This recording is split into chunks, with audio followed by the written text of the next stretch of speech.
Glimmers of hope for U.S. inflation slow down. So let's read out this one. The Federal Reserve's favored measure of inflation slowed fractionally more than expected, but there was clearer evidence of softening in the so-called supercore measure that Fed Chair Jay Powell has been focusing on. There's also evidence of a loss of momentum in spending, which will dampen pressures further down the line. So this is what we want to see. Spending stalled in May. Second quarter growth looks to be a fair bit weaker than first quarter as momentum fades. Right? Service sector inflation appears to be topping out, which is exactly what we want to see. We want the inflation number to drop below 4%. Early signs of softening in Fed's supercore inflation measure. So a whole chunk of data for us to read. We come to this important chart from BLS, Bureau of Labor Statistics. Right? So the last month, it dropped to 4%. That's how we got the rally.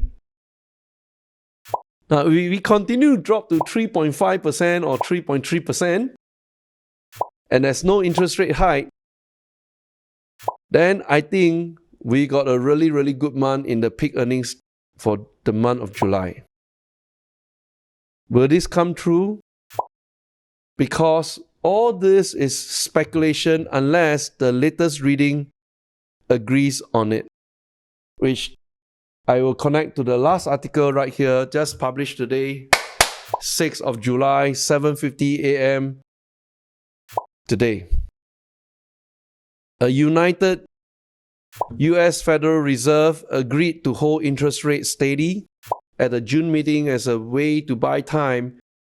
They want to buy time and assess whether further rate hikes will be needed. This is the most beautiful sentence right here. Ding! They need to buy time. They don't want to do wrong. Even as the vast bulk expected, they will eventually need to tighten policy further. Yes, we know they eventually want to tighten by another 0.5, which we say don't go and fall inside this July box. You can delay until here, also good. Or by the time October, no problem, then don't hike at all. Stay at 5%. No one force you to hike. All right, so they can push it to the last two windows right there. No problem. We are fine with that.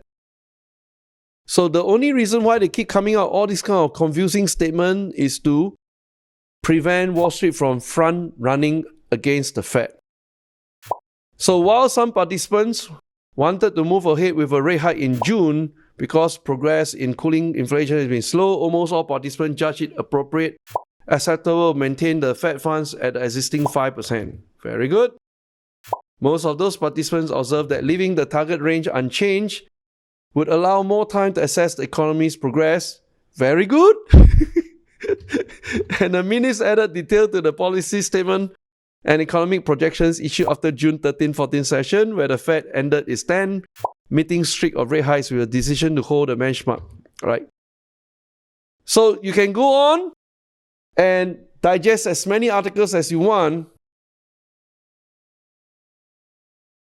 but the game plan remains the same.